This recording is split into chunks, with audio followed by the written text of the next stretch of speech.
The wind up. You're going to hear And all my the breathing. pitch. I know. Don't breathe into the microphone. Welcome to Silicon Valley Impact, where business insight meets startup innovation. Brought to you live from Silicon Valley, California. Please give a warm welcome to your host, Brian Sparks.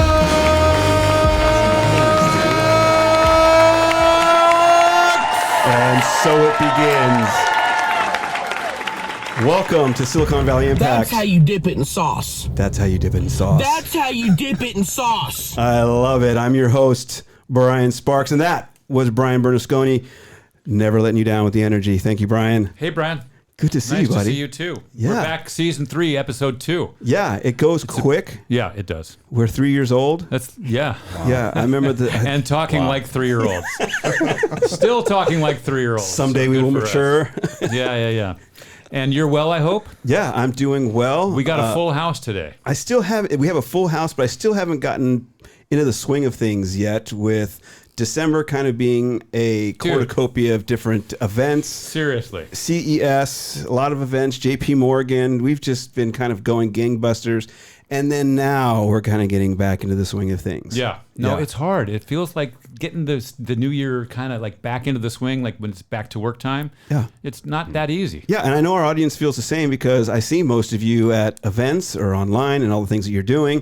It's like, when does the vacation start? Because most of our audience, as well as our guests, they just don't turn it off. And that's what I love about this, because the energy is just ongoing. And we're going to have more of that today. But yeah, getting back into it. Season 3, super excited about what we're building here. A lot of fun things, a lot of great events upcoming. So we don't lay off the gas. Good. Well, let's get it on, man. Let's get it on. Yeah. Well, let me remind everybody, the purpose of this show is to have honest conversations about what it takes to build great businesses and communities so that you can make an impact within your own. Right. We won't go into it today. We won't go into it today, but we got a great show for you today, and we got a lot of great things upcoming. I want you to check out the IIT 2026 conference. It's coming up really soon. You can check that on the show notes. We have some promo codes available, so please contact me about getting involved with that. That's going to be happening down in Long Beach in a few months. So please check that out. And we have also another event coming up. Jake, I see you in the studio. So you on YouTube, and Brian, go ahead and do your thing about YouTube. I'm just giving Jake a little introduction. Do you want to give a wave, Jake? There he is. You're on camera. There he is. So Jake doesn't speak, for those of you who are listening only. But Jake, He doesn't have a microphone. So if you're watching on YouTube, of course, we want you to subscribe. We need you to subscribe. There it we is. really want you to subscribe. Get in their face, Am I Brian. making my point? Yeah. And if you're listening, why don't you just go ahead and hit the follow button, right? Or go over to YouTube and subscribe over there. We have all kinds of options. Yeah. All right? So again, a lot of options to connect with us. I'd love to see you at the IIT conference. Go to IIT2026.org for more information on that. And then, Jake, can you slide up to the mic a little bit? And Lord, Brian, you did not tell me this. yeah, can you do a little intro and then talk about your event? Because if you're in the South Bay, Stand up. if you're in the South Lean Bay, down and get in a very uncomfortable position. we're doing things on the fly here, Brian. We're 3 years old. You know how mature we are here. We're making it happen. Yeah. So Jake, give a little intro about what you're working on, and talk a little bit about this event, because it's going to be it's super unique. All right, get comfortable. Absolutely. So thanks, Brian. All the way in here, talk like you really. Oh, okay. Exactly.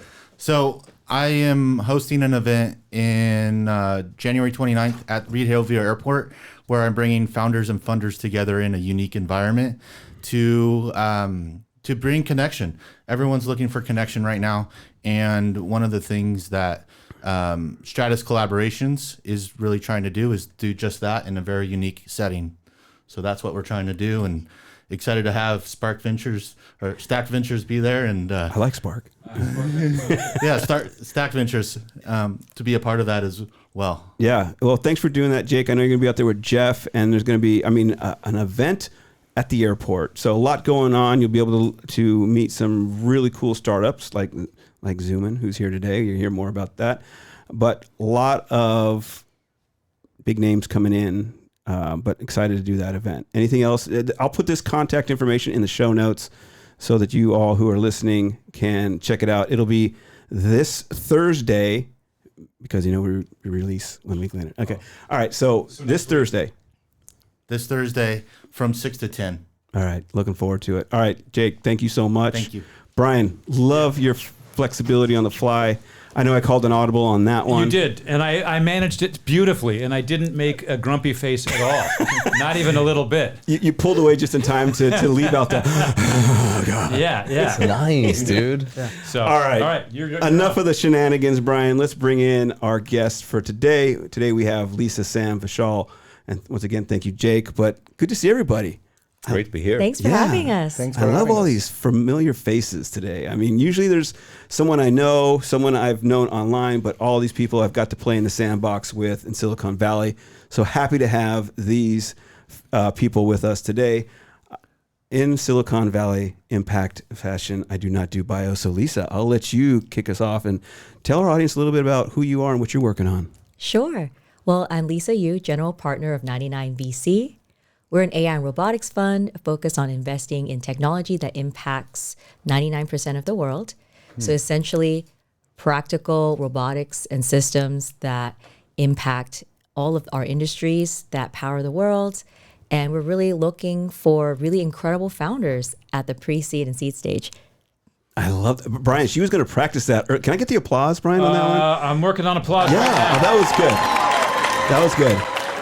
Right. She was a little worried about that, and I think you knocked it out of the park. But this is the thing about Lisa. She's the constant professional. That's why she's worried. She's done a lot of public speaking, and she's still trying to hone in that intro. This so I love it. is Silicon Valley Impact. Can't say it. You get the whole thing, Lisa. Good job. All right, Now I'm going to ramp it up for everybody now. Yeah, I all right. I want to give equal treatment. Lisa. We'll dive. I've been trying to get you on the show for a while, so I'm excited to hear more about what you're working on. So thank you for being here, Sam. I'm gonna kick it to you. Good to see you, buddy. Yeah, it's great to see you too. I'm almost expecting some of the audience to come out and say, "Hit him with a chair! Hit him with a chair!" That's when we start talking about Brian's personal life. Yeah. Got it. Yeah. Yeah, the DNA tests are going to be here shortly. Go ahead. Yeah. So I'm Sam Wong. I work as an operator and investor. So I have had the pleasure or the pain of doing 5 different startups. The first 2 shut down. The last 3 got acquired. I work, 20% of my time I spend as an investor with Band of Angels. In fact, one of my recent investments was in an AI robotics company just 2 weeks ago. Okay. I also spend about 50 to 60% of my time as a fractional executive. So half the time I make an investment, I take an operational role since I'm an execution specialist, and 20% of the time I spend on training founders on doing things the right way. I wrote a book on startup execution, 21 Secrets of Successful Startups, and it was really what I try to do now is give people what I couldn't find when I was a first-time founder. Nice. And we'll talk a little bit about what's in the book and some of the high-level stories. So when you and I were talking on the phone the other day, we're kind of geeking out on some of those stories. So if you have it in your pocket, we'll talk about it. But if not, we'll go through some of the secrets I that could you kill you guys with stories. I know. I've heard you go on speak. You've forever. got some good ones. I've heard some. You give some great workshops. So those are you still doing those as workshops? Yeah, actually, I stopped for a while, but I've got 3 of them coming up, and we can talk about that a little bit later. But Yeah. I've done 170 different events. Yeah, you got a lot of good. Love it. All right, so a lot to talk about. And finally, Vishal got one of my favorite companies Thank you. coming out. So give a little intro about what you're working on, and let's dive in. We're working on a very cool tech. It's an operating system for solopreneurs. Anyone that's a service provider, content creator can go there and it's a mirroring the Instagram and TikTok without funneling through DMs and external links. You can pretty much get yourself booked for any services. It's a full stack platform operating system, if you will. It's not just this ChatGPT in a wrapper. You've really kind of put a lot of thought into this. Absolutely. It's like a complete end-to-end solution. They do not need to step out of that ecosystem in order to go from the beginning to the end. It really seems like that that space is fragmented. I mean, you go to one location for content, you go to another location for events, you go to another for invoices and Absolutely. back end, but you've really kind of put this under one umbrella for solopreneurs, service providers, and content creators to stay on the platform. Absolutely. And this came from an experience almost a decade. I ran a service industry in Vegas where we were able to serve with thousands of community members, families, providers, content creators over the years. Oh, I love it. I'm super excited about it. Once again, yeah, for sure. Once again, happy to have all of you here. And I love the diversity of all of your experiences here. I mean, Lisa, you're in VC. Sam, you have experience from multiple perspectives on investing and building a company. Vishal, you have years of experience. And so I'm just looking in where to dive in here, because our audience is founders, they're investors, they're service providers. And the one thing that we talk a lot about is the mindset, the energy, the motivation. And so the very first question I love asking people is, what is it about what you do that you love so much? What puts you here and what keeps you going? So let's start there with, why do you love doing what you're doing? And Lisa, I'm going to kick that to you. That's top of mind. Why do you love doing what you're doing? Yeah, well, as someone who's been in tech for 20 years, I'm also a former founder and CEO. I've seen the challenges of starting a company, taking it from a seedling of an idea to getting it funded, to launching it into the world. And it requires a lot of grit and a lot of belief that the world needs something that you're building. So first and foremost, I think being able to just be bold enough to say, hey, I'm going to start something. And you do the market research. Maybe there's a gap in the market. Maybe this doesn't exist yet, or a form of it is not available to the public. And you're thinking, if I am the one that launches this thing, then the world will be a better place. And so I tend to look for those type of founders who are kind of driven by the motivation to serve the world with their invention. They're problem solvers. They're problem solvers.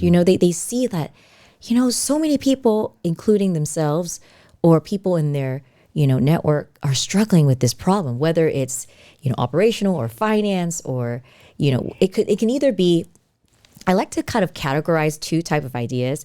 It's either a vitamin or a painkiller, right? It's either something that's convenient or fun or entertaining, and it's kind of like, okay, there is an audience for that.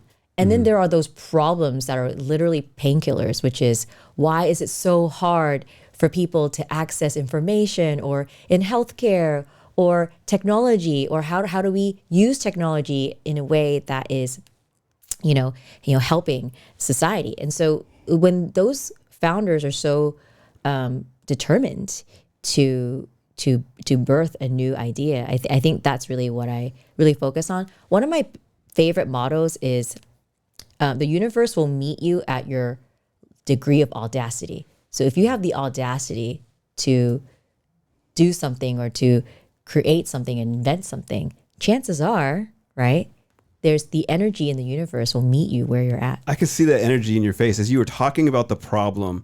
You got this intense look on your face, and then when you for those watching on the videos, I have a lot of facial expressions and hand gestures, so I apologize. You could see it, and then when you talked about the solutions, right? You opened up and you were getting so. But that's really indicative, and Sam, I'm going to kick it to you about where this passion comes from for you. But that's where this environment really emotes energy, is that passion where it's like, here's the problem, here's the solution. And I really think that's what passion is. It's both. It's not just a love of something, but it's this passion to solve a problem. And so what has driven you, what got you into this, Sam, and what keeps you going? Because you've looked at it from multiple perspectives. Right. As I look back at my journey, one of the things I've enjoyed the most is being able to have an impact. Okay. And in the startup space, there's so much need that I think lots of people have opportunities to have a great impact on what they do. So, Don't stop because of me. Don't stop because of me. I'm giving directions on stage. There you go. Thank you. Everyone pauses like, what's Brian talking about? I know. I'm over here waving my hands, trying to get Lisa to take a little itty bitty piece of hair off her forehead. But you told me to tell you if it was something with your hair. Thank you. You're so now doing here your we job are. wonderfully. Like I said, we just pick the ball up and keep running. I love it. So it's a great space. I mean, you roll with the punches, kind of like this that we're trying to do here. Yeah. I also found that we went through so much pain going through multiple early stage startups. We made so many mistakes that it's hard to watch other founders make some of those same mistakes. So I really want to be able to help navigate and help guide founders away from the traps that I fell into because I didn't know any better. Okay? Yeah. So having gone through the process 5 different times and stuff, you're a natural coach. You love the process of coaching and strategy. Actually, I wanted to be a teacher. Yeah. Believe it or not. And then I volunteered in the public school system when I had a high-tech job, and I was volunteering in the public school system. And I was in middle school. It was rough to teach in middle school. And I don't think I have the DNA for this. Okay. I get it. But actually teaching founders is a great thing because many of them are hungry to learn. Yeah. Okay. We need to impress that on our kids, but still, it's a great environment. People really want to be able to learn. I would love to be able to see people avoid the pain and the problems that I went through. Yeah. Because the first startup that I was at, I was a VP of engineering. We had the most funding. We raised $55 million and we still shut down. The second startup had the best tech, and we still shut down because we didn't know all the mistakes that we were making. And even though both companies were viable, they failed, even though they didn't have to. And then I've seen lots of people suffer as a result. Yeah. So I just want to make sure that. So you kind of help some of these founders, and I mean, we're going to talk. The next question I'm going to trot out to all of you is really on the strategy of fundraising, which I really want to focus on our third year here because I think that becomes, whether you're a VC raising or a startup, we're all looking for those strategies to kind of have that edge. And then of course those strategies apply to market strategy. So we'll talk about that, but you're really able to see with all your experience, you're able to see around corners where entrepreneurs like you, Vishal, they're very curious and try to de-risk their next step. So I love what you're doing. Again, heard you speak. Can't wait to dive in a little bit more, especially around your book. But Vishal, you've been in this space for a while, been working on Zoomin. Talk a little bit about what is the passion and love that keeps you going? It's a very common thing, like for example, as you said, Lisa, the pain points, right? As you said about building a great tech or just having funded also gives an opportunity to shut down, right? Mm-hmm. So what creates that love is the passion based off the research. When you deal with your own problem and you are motivated to solve that because you understood that pain, just not on a high level once, but on a fraction of breaking that pain points. Mm-hmm. Mm-hmm. So this all started, like if I talk about this pain point as a father, that it takes a lot for a parents to find a right people, right human at the right time for their children's. Mm-hmm. So that's what this pain point started. And being in entrepreneurship for more than 3 decades now, it has given me one understanding. In order to love something most, you have to go super passionate, and that comes with the conviction. Conviction comes with the deep research on it, by getting into the ground and understanding and living that research day to day. Yeah, there's really kind of this dance between the passion part, the love, the wanting the best for your organization, the people you're serving, but really in the makeup of where you started was having a passion for the problem. And I was listening today to an old Steve Jobs presentation, and he was confronted about rejoining Apple and what he was building, and he consistently talked about and the biggest problem in entrepreneurship is those who want to do well need to obsess on the problem, not just have a good idea. And I love that you started there because that's really where it begins, right? It's like you identify a problem, and then much like what Lisa said, you then want to solve it. Absolutely. It's not, hey, I'm trying to solve where this great idea goes, right? Which most people do. I got a great idea. Now I'm trying to find my way through the dark and land it somewhere. No, it's like, no, this is the problem. Right. And in the world of good, better, best, with what Lisa just mentioned about the vitamin and the painkiller, there's actually, I think, another level, which is the antibiotic. The vitamin is good, it helps you. The painkiller is better because it solves a real pain point, but the antibiotic really takes away the infection, which could kill you. So I think to extend that concept, if you can find a problem that results in an antibiotic of a solution, I think that makes it that much more urgent and that much more opportunity to get traction. Absolutely, because antibiotics can be seen in two ways. One, it could be seen before the vitamins as well. That's like a prevention method.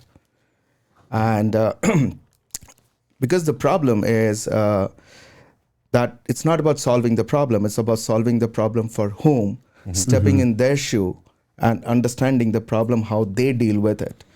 And when we talk about solving the problem for humans, we are so unique to each other.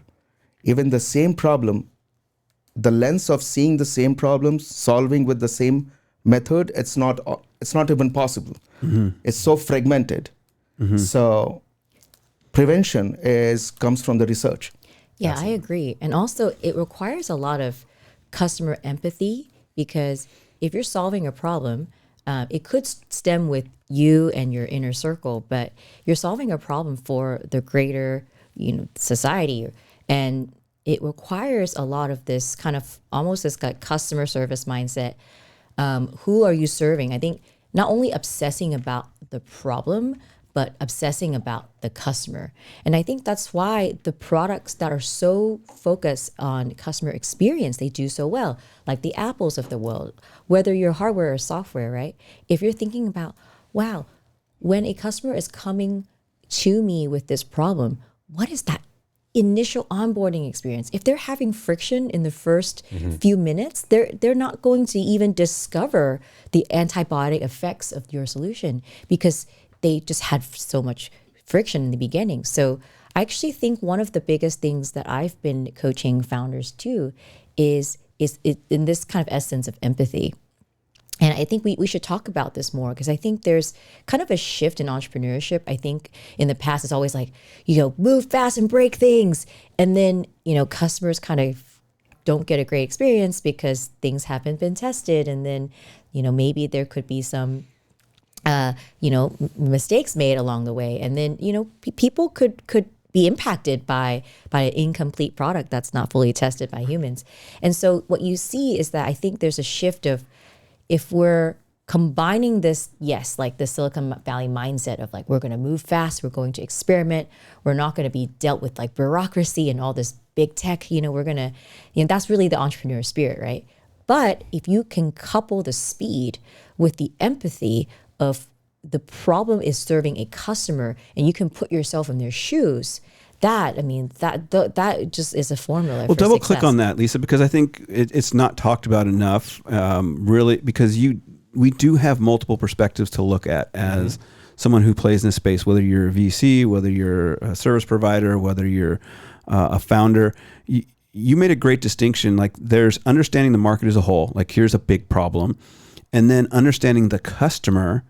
You and I talked about this, Vishal, but there's the customer, there could be the consumer, there could be different demographics. There's all these different things. Even when you're speaking to, when you raise, Lisa, you're speaking to other LPs and trying to understand their thesis, because that's what really a thesis is you're trying to get empathy or understanding of what's important to them and how to solve it, and does it plug in. So I kind of answered my own question, but you guys pile in on this because I really don't think it's talked about enough. No, absolutely. As stepping into someone's shoes and acting on it, not just looking at them, but actually dealing with that. So what I did is that not just going through the pain problem of me as a one family, then we ended up becoming a provider, then we ended up becoming a content creator. We ended up stepping into every shoe, basically, what it takes for people to really solve this problem. And sometimes you picked up the problem, which is horizontal and vertical both. So you have to solve the entire ecosystem to function it, because if one side is solved and other is not solved, it's still fragmented. Good point. I think about To use an analogy that I think a lot of people are familiar with, if we were to try to build a car, I see, unfortunately, it's a very complex network of relationships, personas. Too many founders have just one focus. They just want to build the car alone. And they fail to realize that there are multiple roles. There's a car buyer, there's the car user, there's the car driver, there's a car repair person, etc.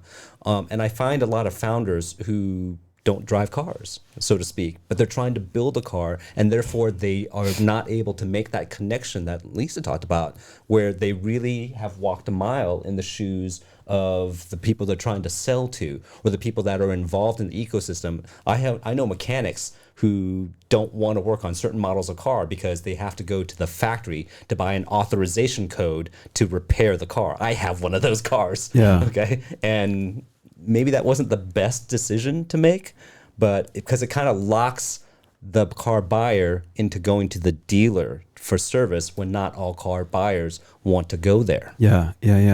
I love this question. Brian, did you have something? No, that whole mindset of locking people in, sometimes can backfire on you. Yeah. And people do that, right? Like before you get anywhere, like we were just talking about, we want to know your email address and tell us who you are before we're going to give you any information. And it's like, oh, I'm gone. I'm not giving you information until I know that it's worth giving you my information. So I think that sometimes people get that a little bit backwards. Yeah, I love it. Go ahead. Such a great question, because it's all about relationship building, whether it's your customer or the people who are funding you.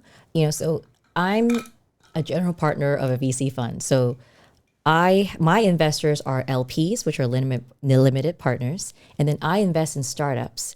So I'm an investor, but I also have investors. And so I kind of sit in this middle where, my ability to source and pick and find the talent and the technology and to fund them early to take that risk. And I have limited partners who are entrusting me with, their wealth and their legacy. And so I take that very seriously. So when I work with a lot of our early limited partners are, for example, high net worth individuals, family offices. So first and foremost, I want to understand what matters to them, because it's not about just pitching them. I don't see them as a number. I see them as, how can I be a torchbearer of your legacy?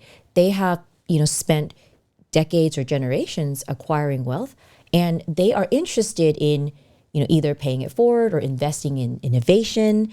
There's different motivations, right? Some family offices, they want to preserve their wealth, and they believe that technology is a really incredible growth of wealth. As you've seen, if you even open the news, you see every other week, AI companies are raising billions of dollars, and companies are making hundreds of millions of dollars in revenue in a year. And that's not uncommon in Silicon Valley. So, for those watching, we have the privilege of being here where these incredible founders sit in our backyards. And all we have to do is build relationships with them, believe in them, fund them, and limited partners can be along for the journey. Now, what's really important, at least my focus, is AI and robotics. So a lot of practical robotics. We're bringing robotic process automation into manufacturing and warehouse and in industrials, but we are also investing in physical robotics. So a combination of digital and physical robots.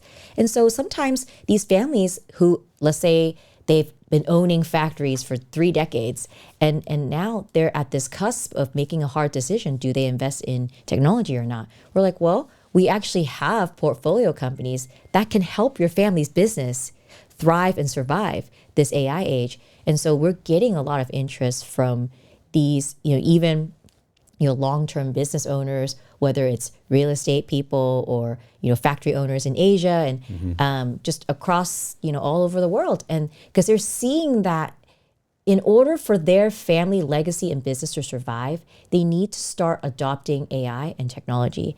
And we are the natural conduit.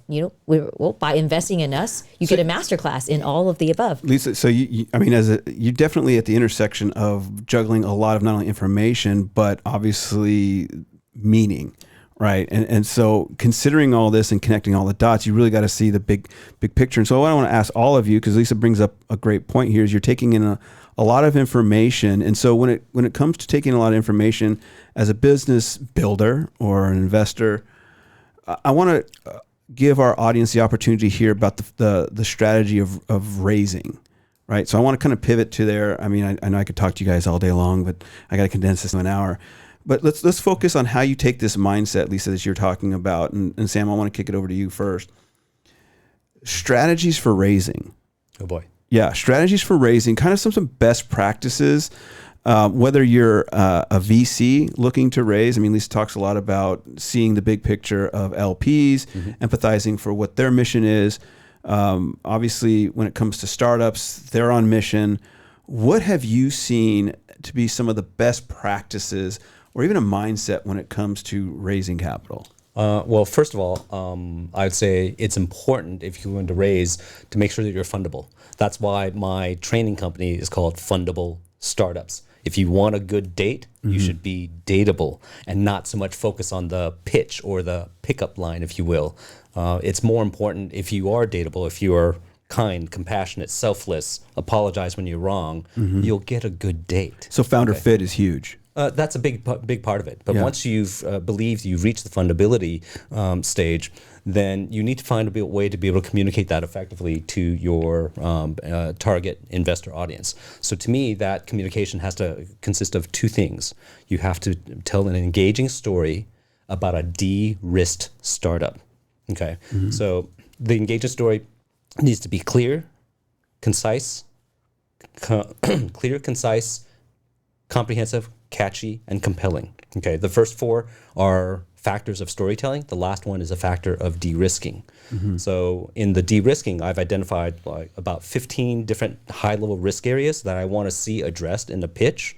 And along the lines of what Lisa said, the company that I invested in, that was the AI robotics company, they're a small startup that focused on the adoption, because they happen to sell their robots into the manufacturing community. And a lot of robotic solutions in manufacturing shop floor are purchased and undeployed. Okay, so they just sit there, or they're not really working the way that they were intended or envisioned during the sales cycle. So this particular startup focused very, very hard on the adoption process, and it's a slow sales process, but because they're selling to enterprise, they're getting the first customer implementations done right. And then all other implementations will follow the same playbook that comes from that. So you're going to go down a rabbit hole that I've been talking a lot lately with things evolving so quickly. Adoption is probably a top priority. Going to market, getting your customers adopted, because if there's a slow cycle, chances are someone's going to come along who's quicker, and it's a lot more easier for it to be adopted by the market and just kind of bypass you, and you kind of get kicked out. And as an investor, if you can't see the speed in which it's adopted, then you're going to maybe get washed out in this AI wrapper type phenomenon. So one of the risk factors to me that I looked at was the customer adoption. And one of the things I wanted to be very, very mindful of is I wanted to be able to understand how customers are actually using it. And that's part of the de-risking process. In the current popular billing models, the revenue models, one of the most popular is recurring revenue, B2B enterprise, SaaS. All right. And if you don't adopt, even if you sign someone for a 12-month contract term, chances are at month 13, if they're not really adopted well, they're going to cancel and you're going to get churn. In a current trend in the revenue market, besides just basic adoption for recurring revenue B2B enterprise, is can you actually move to a usage-based billing model where B2B enterprise recurring revenue, that's kind of like the bachelor's degree. If you can get that, that's awesome. The master's or the PhD above that is going to be the usage-based revenue model, because when you tie your revenue to what customers are actually using, you are forced to make sure that customers are getting maximum value. It's a lot harder, but it's a lot more sticky. So you want to hear that in the pitch. And I think I've heard you say at some point, and if not, we can double click on it. well, number one, what you're talking about is in your book, right? There's more kind of unpacked there. So if you are watching or listening, I'm assuming you can get that book on Amazon, right? So you can learn more there. I'll put that link in the show notes. But really, there's different stories too, because you mentioned stories, and there's really, the story for your investor. There's a story for your customer. There's different stories, and it may turn. Give me, if you have any top of mind. Break. Oh yeah, we got to do a break. All right, thanks, Brian. Brian on the spot, but we'll wrap up really quick. We come back. Vishal, I want to hear about your company. I want you to give you a little 2-minute pitch. We'll get a little feedback from Lisa and Sam. But Sam, before we go to a break, answer that question for me really quick. A differentiator between pitching to your customer, pitching to your investor. Okay, so there's lots of different people that you can pitch to. You've highlighted 2 of the top target audiences. There's also future employees, et cetera, et cetera. But one of the most important things that I encourage founders to do is to identify who the customer is of the pitch. So you have a product pitch that you give to a customer to solve customer pain points, but your investor pitch needs to solve investor pain points. Yeah. You need to tell enough about the product so that they understand the scope of the universe in which you play. But then you don't need to tell me the feature of this little doohickey or whatever it is that's unique about your product. That's less material. What I want to be able to hear is my pain point as an investor is, how am I going to make sure I maximize my internal rate of return, or whatever other metric I want to go with. Yeah. Okay. All right. So we'll pick this up on our way back, but to kind of tie the first half of this show together, obviously empathy plays a big role in your storytelling, connecting with your market, connecting with your investors. We'll keep going on this thread when we come back from our break. Ryan, take us away. All right, we're back with my amazing friends. We have Jake in the house, Lisa, Sam, Vishal. We're talking about empathy, raising strategies, and pitching, creating a story. Again, these are just pieces of the puzzle for our founders, for our audience, but I think they're big, important pieces. We can talk content for a long time. Like we could say, you wrote a book.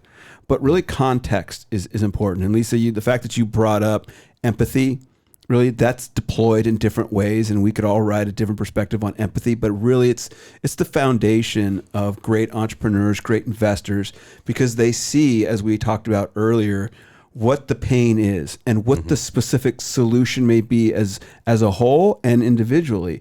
And so I love the fact that we went down that road for a little while. But to kick off our second half of the hour, and of course to bring us home strong, I definitely want to give you, Vishal, an opportunity to pitch your startup, and then Sam and Lisa will give you a little feedback on it. But I'm going to give you the mic and just let it rip for about 90 seconds, 2 minutes, and then we'll tell the world a little bit more about you. Awesome. Thank you. So we have built an operating system for solopreneurs designed for human-to-human services. Who are solopreneurs? Solopreneurs are the people, either college students, content creators, service providers, or any professional between the jobs. What we mean by human-to-human services is any service that's provided by a human, either it's on a learning curve, wellness, care, coaching, mentoring. So it's an end-to-end tool that what we have built. The most breakthrough is it's a discovery-led content that's built the trust. Think about Instagram or TikTok. As we scroll, we find someone that we connected with. We have to lean onto the DMs or external links in order to really connect with them instantly. So what we have done is, as any person that's trying to book for themselves or their family, friends for any sort of services, they can instantly, just with one swipe, scroll, swipe, book, and repeat, all in one ecosystem. Say that one more time. The scroll, swipe, book, Repeat. and scroll, swipes. Sorry. So I'll say that. Yes, thank you. Let the professionals do it, Brian. So for any person, it's so easy. It's like a scroll, swipe, book, and repeat without any friction right there. So people can connect less than a minute. You saw someone's content, you felt it, you swiped it, you booked it, and you're connected with them. And the purpose of the connection is to do what? Any sort of services you're booking for, either it's a virtual, in-person, group, or private. It's a learning, it's a wellness. People can host their events, their group sessions, whatsoever, and people can just join. So think about this on both the ends. If someone really wants to become a solopreneur today, they want to go on their own, the challenge is, what kind of content should I put? Where do I put that content? How do I do the performance marketing? How do I communicate with them? How do I build the communication and payment platform and landing pages and buckets of all of those nuances? In tech, what we have built, it's an easy go entry, as we were talking about the barriers, right, to get in this. People can start listing their offering within less than 5 minutes without investing anything of their time, energy, money, and they can start making money out of it. Okay. All right. Love it. Love it. So definitely want to hear feedback. That's the pitch, right? Love it. I know it's always something to be worked on, but what I love about what you're working on, Vishal, is I know that content creation is really, in this day and age, the number one motion for customer engagement. It's the number one motion for customer engagement. And the fact that you are going after a market of content creators, solopreneurs, service providers, which is very competitive, and putting them under one platform, giving them an operating system. This is not just ChatGPT and a wrapper. You're giving them a full stack operating system to deploy their services in the market for human engagement. And I think that is what none of the platforms are doing now. You have to go to, if you're on X, not X the platform, but if you're on X platform, you've got to go to Y platform to do something else. You have to go off, but you've put it under one platform, which allows content creators, service providers to compete at a high level under one umbrella. So I love it. I think there's a market for it.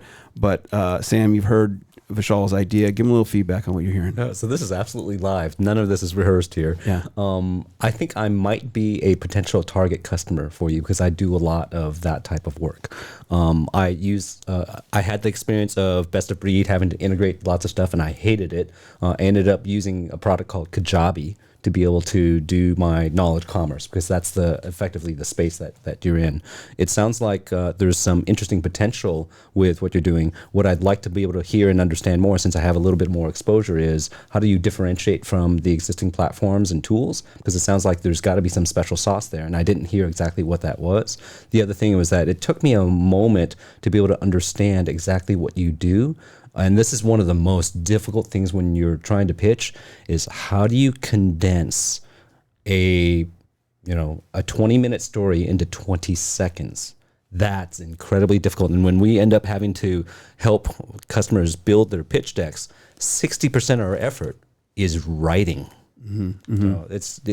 I'd be curious to be able to see all this. 100% agreed. And that's the most of the time the job goes, is writing. Yeah. As product takes its own shape and color, the story, the clarity, or what kind of users and how that is solving their problem, that story keeps changing. I mean, that keeps evolving, I would like to say. Well, what's difficult is you see the big picture and understand where you're going with this. And then back to this idea of empathy, Lisa, and I want your feedback on Vishal, but it's empathizing with someone who's never heard this before. Like, how do I instantly get it?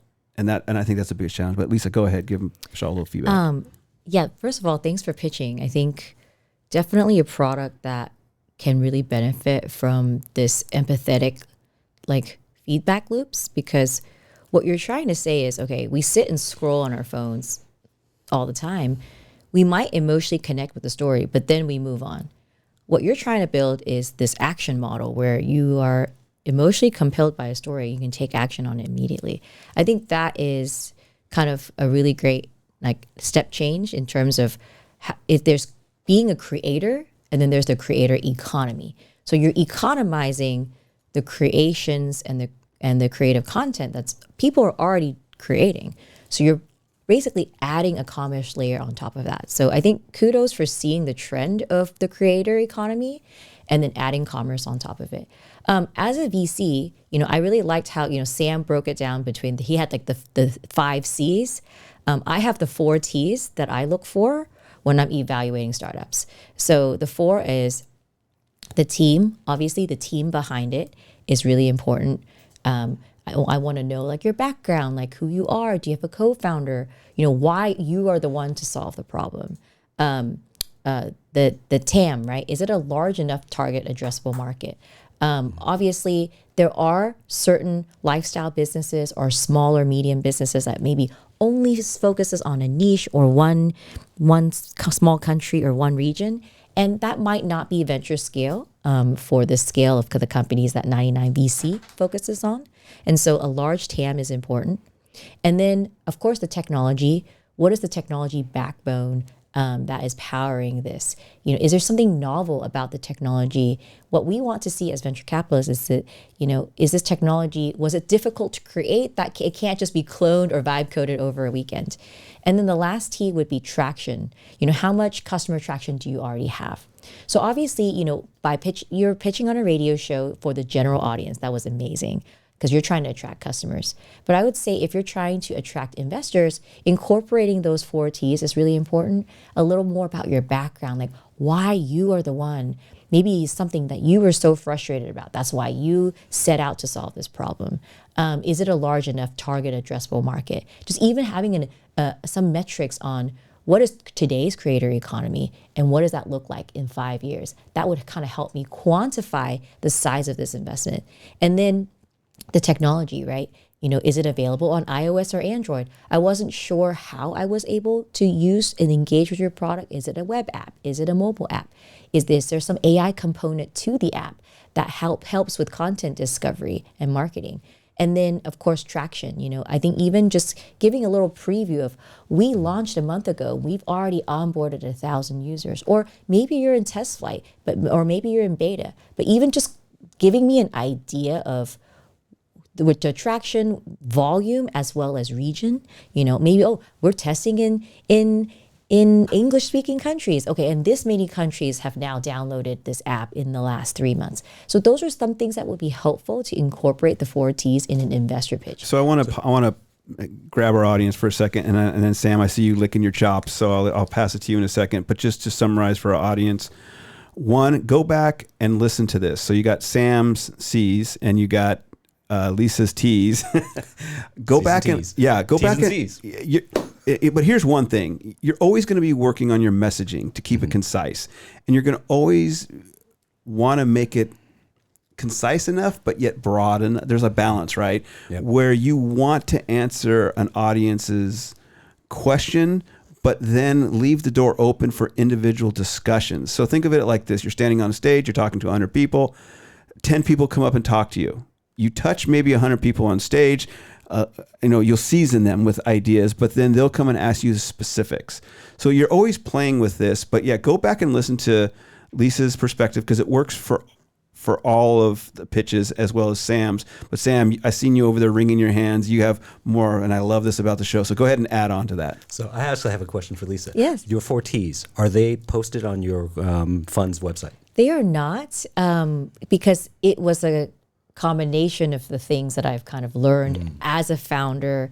And so it's kind of like, how sometimes you have different ideas that you've collected over the years and then you just kind of mash them together. So I don't want to take credit for the entire framework, but it is a culmination of the things that I've learned throughout my entrepreneurial career. Yeah. So this is actually a little bit unfair to Vishal, because what I'm about to say, he couldn't really act on, especially since we didn't really plan this to be a pitch type of thing. Well, this is for the audience, so go ahead and give it to him. Yeah. So what I would generally say is, if Vishal was to go in planning a pitch to Lisa, make sure you spend extra time doing research on what Lisa cares about. Hopefully, when this podcast goes live, this podcast will be live, so you will know what I look for. Yeah, exactly. So That's what we're here for. And then Vishal, I would recommend any founder who wants to pitch Lisa, make sure you address those 4 issues. So if we had to, and this is completely unrehearsed, unpracticed, etc. But if I had to put myself in Vishal's shoes and say, okay, now that I know what Lisa's going to do,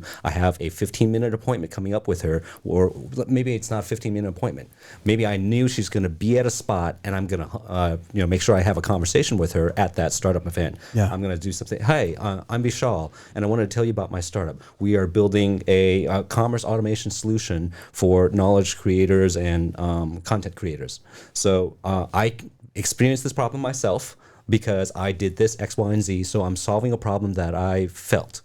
We have also, we understand that there are other solutions out there, but where the current solutions integrated multiple tools, they're still manually operated. Yes, there's a Swiss Army knife, but it's a manual person who has to do everything. And we have built the AI technology that's part of our moat that allows us to automate this, because the founders that we've already, the customers that we've already hit, we've gotten excellent traction because they are telling us right now that this AI solves their problem, and that's why we have a very low customer acquisition cost of just X dollars, and we've in just 3 months with only $10,000 worth of marketing, we've gotten 300 customers signed up to pay for our product. And that was the traction. That was the traction. That was the tease. So I hope I caught everything? The TAM. The TAM. Oh, I guess. And this is the $1 billion business. So, yes, exactly. So Kajabi actually has they're I think the platform I'm on, they are like 30,000 paying customers or something ridiculous like that. So if you look at the monthly recurring revenue, you can just do the math, and I think there were some metrics that it's a $30 billion market and growing at a certain CAGR, a big CAGR. Okay. Yeah, I see Vishal, you're over there now. You're licking your chops. So go ahead. So tell me where I screwed up. Forgot you were here. Yeah, you feel free to re-pitch it based on the feedback. No, absolutely. Look, it's a great feedback, and absolutely. So what happens is that what I have learned throughout this journey is you say a story, and story has been read by people based on what their attraction is, what their experiences are. So you're right, absolutely. Doing a homework on someone that, okay, what's their story, what their experiences, what they have been driven on. So as a founder and building businesses for more than 3 decades now. So I always say, like, to my team is that we follow PITT. So what I first talk about is a product, that we have to win those 4 lanes, and we can win either one of them, and that will make us win all 3 lanes as well. So number one is go ahead. Sorry. So number one is product. That what is the differentiator in the product? What is the durability about the product? And whom is this product been built for? The second comes as an investment. That why do we need money? And do we need money to bring this product for today? Or are we addressing a huge market? So for example, gig economy has been growing for last 4 years, and it has grown by 41%, amounting to $600 billion market today globally. And in next 6 years has been projected all the way up to $2 trillion market. And gig economy has been powered by content. A lot of people are left behind because they are yet not the part of creating the content. They are still consuming the content. The third comes as the team, as you said. Why us? Why cannot be someone else? It's just not because we are addressing the problem or we have lived with the problem. It's the entire ecosystem. Can we build the product? Can we understand the pain? Can we distribute it? Can we retain the customers? Can we really sell this to everyone? And the final is traction. So traction is on all the sides. Building the product, can you build the team first? Traction is you need to raise investment. Can you attract investors? Can you attract that ecosystem? And then customers, and then consumers. Like platform, what we are building, it's for customers and consumers both. Building just customers will not solve the problem because they need their customers, which is the consumer. So that's what we do. And so what I did is that I played the game little reversed on that. We went to the customers first. We worked with them for last 8 years, day to day, understanding them, build that user base, build that credibility there. And then we started engineering the product based on all those edge cases to learn. For any product to build really great, it's taking in consideration of as many edge cases as possible so that we can really give a complete solution. I love it.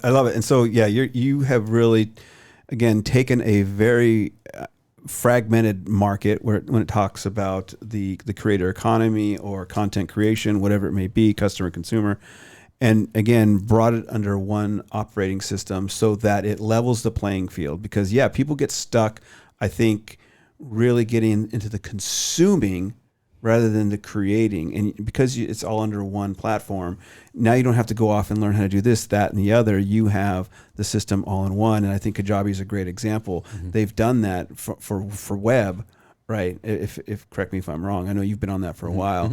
But I think there's a huge market. You brought up the gig economy, but when it comes to the creator economy, like Lisa, you're talking about, there's a huge TAM potential there. And the fact that you're not just an AI wrapper, Brian, I see you trying to flag me down. Go ahead. No, finish your thought. Okay. The fact that you're just not going after the AI, but you're going after the entire operating system, I think is brilliant. Since we've been focused here on Vishal, I've been listening to the show, but I don't have the name of your company in my head, Vishal. Can you say it again for people that are listening? And spell Absolutely. It's Zuman.ai, XUMAN.ai. XUMAN, like human, but with an X. Human with an X, and that's what it's a human experience built on AI platform. Cool. I just wanted to reiterate that because I'm listening intently and I all of a sudden want to get onto a second screen and start looking it up. And I'm thinking other people might be feeling the same. I think Brian wants to create a profile. All right, go ahead, Sam. I see you. It's interesting all the different models and concepts that are being shared here. The PITT. One of the things I would want to encourage people who are listening here is on the investment side to make sure you think like an investor and what does the investor care about. So I'm an angel investor and Lisa's a VC. Sometimes there's slightly different goals and objectives. Many angel investors, high net worth individuals, are a little bit older, so they want a shorter time frame on the return. So one of the things sometimes is missing in the pitch, maybe this is not maybe something that would come up in a verbal pitch, but when you're doing your slides, something that's missing is a strong exit story. Okay, and most angel investors want to understand what is the pathway to an acquisition, how long might it take. So when I help customers build a pitch deck, one of the things I make sure is either in the main flow of the story or at least in the backup slide is some comps about, okay, this is who could acquire us. These are similar companies that were built before in the past, and this is what they were acquired for. This is how much they raised. This is how long it took. And when you tell that story, then I see, if everything else checks out and you follow the same path, then maybe we together, if I end up investing in your company, maybe we can enjoy the same type of exit. And I'm doing math in my head. If I invest this amount at this valuation, I'll get this percentage. And then after dilution effects, et cetera, then when that size exit, I can get a 20x or whatever 30x return. Angels typically have slightly more modest targets, but a VC, if they can see they can get a 50 or 100x return, then that's very compelling.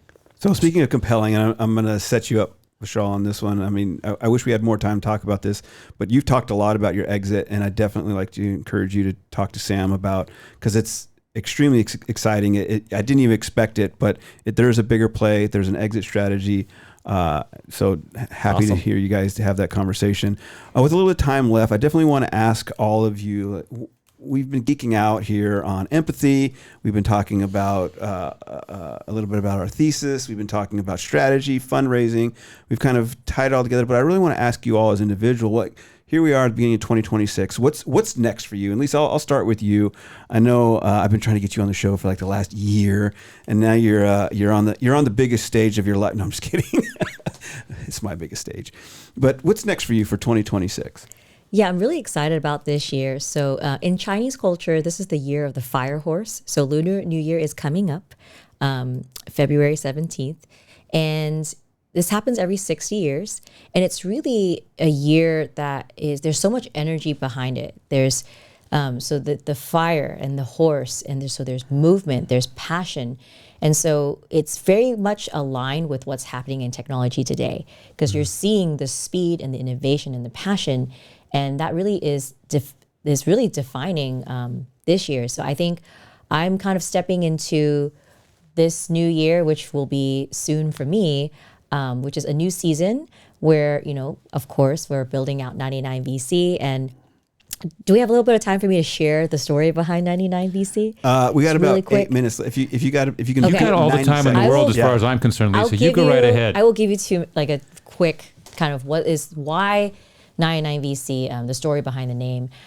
So we're 99 for 3 reasons. One, we're rooted in research. So I started my career at Microsoft. I was building 99. This is this mysterious building where all the inventions happened, all the PhDs and researchers worked out of that building. And my role was to talk to all of them, find out what they're doing, and help them productize their research. So had early training in my career at Microsoft doing that. 99, we, of course, like I mentioned, invest in projects that impact 99% of the world. So we invest in both physical and digital robotics that powers the world. And we're very intentional about what we invest in. And third, in Chinese culture, 99, for those who speak the language, it means long life and eternity. So go in Cantonese and Jojo in Mandarin. That means forever. And we want the fund to live on even beyond my lifetime. So, or hopefully someone will invent the ability for us to live forever, and then me and the fund will live forever in parallel. But yeah, just really quick, just wanted to share that because a lot of people ask me, and I haven't really publicly shared it. So this is the first time I'm sharing it live. All right, you heard it here first. This is Silicon Valley Impact. Can't say it enough. You're dancing with me, Brian. I love it. Okay, all right, that was so good. And so with all the potential for prosperity with you and 99 VC, is there a resolution that you have that's top of mind? This is the first year I stopped doing resolutions because I really feel like That is a resolution. It is evolving, right? You don't just wake up and be like, I'm resolved to do this for the whole year. You have the permission and the ability and the agency to evolve and change your resolutions and to pivot. And I think that's also a really important quality of a founder too. If you're like, I'm resolved to do this one thing and you're banging your head at the wall, if it's not working, you should pivot. Listen to your customers. Mm-hmm. Maybe there's a new market. Maybe the technology has evolved to the point where you can do something new. So. I love it. I pivoted on my diet, Brian. I've already. You've already given up? I did a nose plant into like guacamole over the weekend, so it's kind of ended it. That's how you dip it in sauce. Is that your new? Yeah, that was it. Hey, it's not my fault. It was. That's your New Year's resolution. Playoff weekend. Mistakes were made. It's tough. I mean, this is why New Year's resolutions seem doomed always to fail because we set them large and they're difficult to adhere to. Honestly, yeah, I love that pivot idea. Yeah, Sam, what's up for you with 2026? Lots of different things. I have been really enjoying working with a number of startups as a fractional executive. It's been great to be able to see 4 out of 4 startups have raised. Okay, it was not easy. It's not like a 3-week get in, get out, and you're done. Some of these companies that raised took 7, 18, 24 months of work to really get them to being fundable. So I've really been enjoying that. But I also want to, because it was so much work to be able to get them to be fundable, I stopped doing some of the webinars that I was doing previously. So I've started that up again. I got one on the difference between safes and series first preferred stock. So safes have a number of traps. They're not the perfect investment vehicle, and there are other emerging vehicles that may come up. I've also got one coming up on QSBS attestation. It's a tax saving opportunity for both founders as well as investors. Up to $15 million of your gains can be excluded from federal taxation. It's a big deal.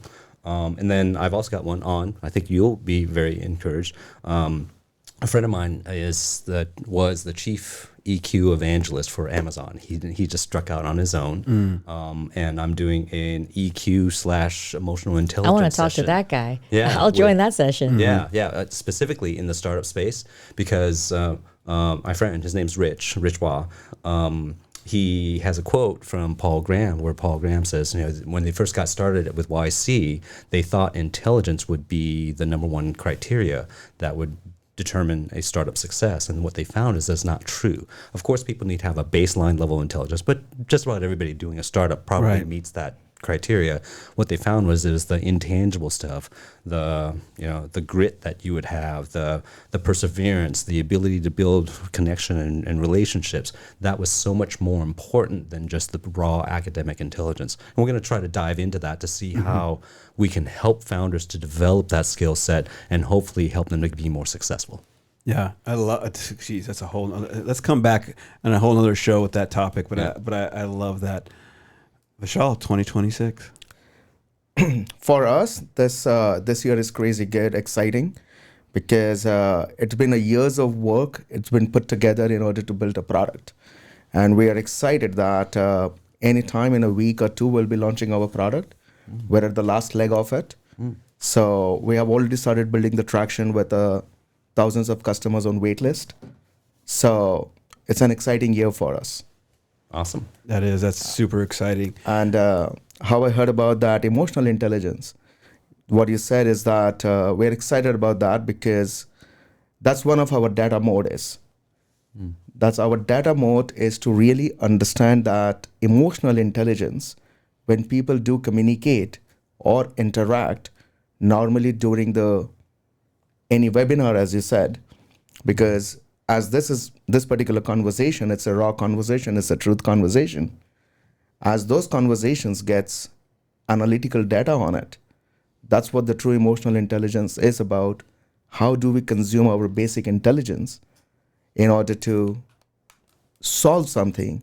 As you said, the ability, the grit, or the passion, that's what the emotional intelligence is, sits on top of it. Yeah. Love it. All right, so good stuff. So last question, how can people connect with you, Lisa? You can find me on LinkedIn or website.